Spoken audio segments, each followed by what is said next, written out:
Di dunia podcast ada satu nama yang selalu bikin obrolan jadi hidup, Pras Teguh. Dia gak cuma bikin kita ketawa doang ya, tapi juga ngajak kita buat ngobrol tentang segala hal. Dari yang ringan sampai yang berat banget. Tapi dibalik ketawa itu, dibalik hingar-bingar yang dia sampaikan, yang dia hadirkan di media, ada satu perjalanan hidup dan juga karir yang gak kalah menarik. Penasaran? Langsung aja kita bongkar kisahnya. The Ekskul Biografi.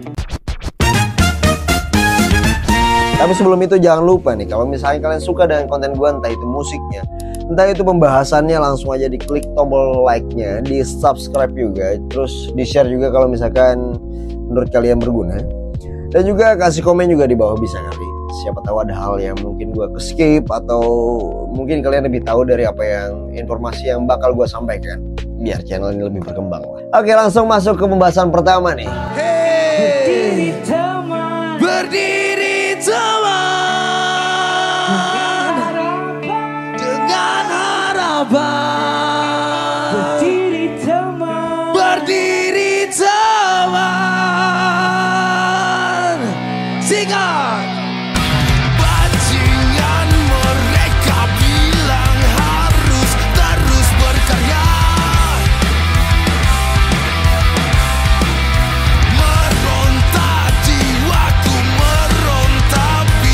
Pras Teguh lahir di Padang di Sumatera Barat pada 10 Juni 1991. Dia adalah anak pertama dari 3 bersaudara dengan ayahnya yang merupakan seorang rektor ya di Institut Teknologi di Padang.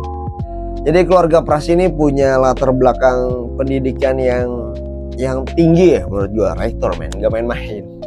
Tapi perjalanan hidup si Pras ini, seorang Pras Teguh ini nggak sesederhana itu. Jadi setelah sempat bersekolah di SMA Negeri 3 Padang, Pras pindah ke Bekasi dan juga melanjutkan SMA-nya di Smaven. Di Banjar tuh Smaven. Di SMA Negeri 7 Bekasi. Jadi akhirnya setelah lulus SMA, Pras memilih kuliah di jurusan Sastra Inggris di Sekolah Tinggi Bahasa Asing di Prayoga Padang. Kalau nggak salah, korek kalau misalnya gue salah ya. Tapi meski kuliah di jurusan yang seharusnya membuka banyak peluang dari seorang Pras Teguh, Pras malah memilih untuk keluar dan juga mengikuti passionnya. Emang kalau misalnya passionnya udah kagak bisa ditimbang-timbang men. Setelah memilih untuk gak melanjutkan kuliah, Pras Teguh akhirnya berani mengejar impiannya di dunia hiburan, khususnya di stand up comedy ya saat itu.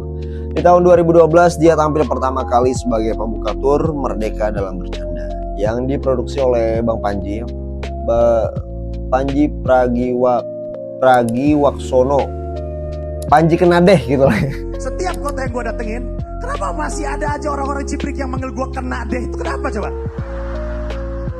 Itu 2006, kasihan atuh sama gue.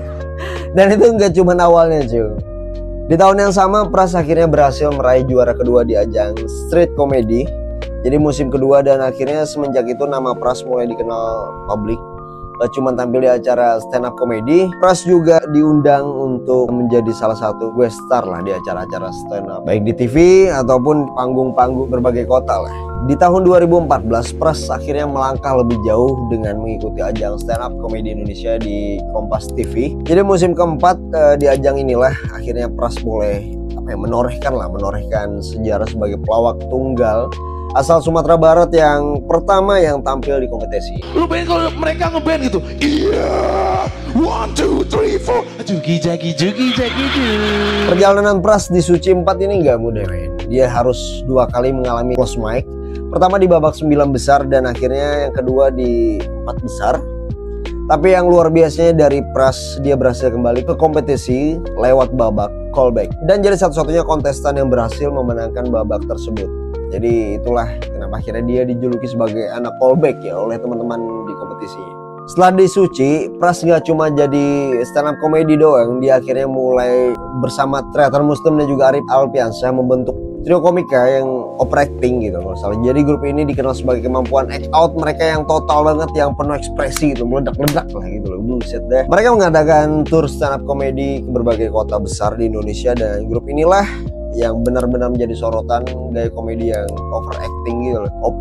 Over to the top ya mungkin ya, unik dan juga penuh energi. Selain jadi komedian, Pras juga berkarya di bidang lain. Dia menjadi penulis kreatif untuk acara 11-12 di Kompas TV, terus juga jadi tim kreatif untuk stand up comedy Indonesia. Jadi gak cuma sampai situ, jadi Pras juga punya channel YouTube yang akhirnya terkenal dengan Pacah Parwiknya saat itu di Minangkabau. Lewat komedi dengan juga slogannya yang Minangkan Indonesia, itu jadi pintu lain yang membuka rezeki dari seorang Pras Teguh. Nah di sini juga Pras Teguh punya banyak kontroversi kenapa dia harus dicau dari TV.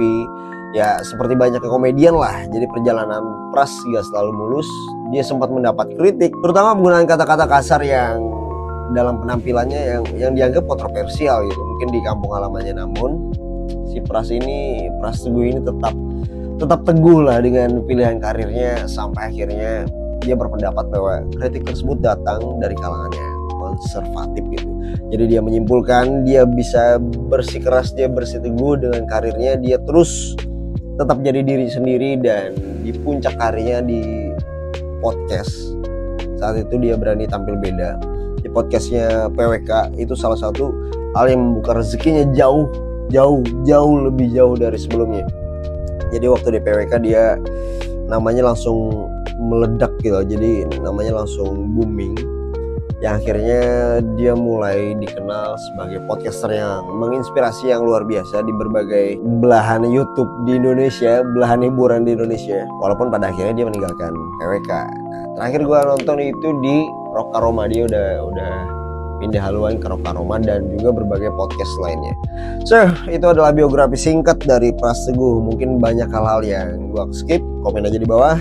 Dan juga kalau misalkan kalian punya ide-ide lain, misalkan buat siapa lagi nih selanjutnya yang kita bahas, siapa lagi nih selanjutnya yang kita kupas biografi singkatnya, perjalanan hidupnya step by step dan sampai akhirnya menuju puncak gitu. Dan buat Pras Teguh, semoga di dunia hiburan, gak cuma di podcaster, dia juga melangkahkan diri kembali ke ranahnya, yaitu dunia musik.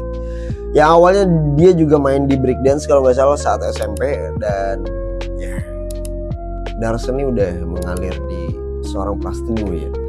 Yang mana akhirnya apapun dia geluti, apapun dia senangi, dia gas terus, yang akhirnya membawa dia ke titik sekarang. Dan juga mungkin buat teman-teman yang lebih tahu daripada gue tentang Pras Teguh, atau mungkin gue skip karena emang di sini gue pengen jadi biografi singkat aja, perjalanan hidup secara singkat menuju ke titik sekarang gitu. Karena kalau misalnya diceritakan tiap tokohnya yang sedetail mungkin, kayaknya bakal panjang banget, dan gue harus menghafal dan juga memahami tiap orang, tiap biografinya yang mana banyak banget men. Oke deh, daripada gue makin kelantur, gue rasa cukup untuk video kali ini. Thank you for watching my videos. Don't forget to subscribe, like, and share also. And the last one, see you next video. Bye bye.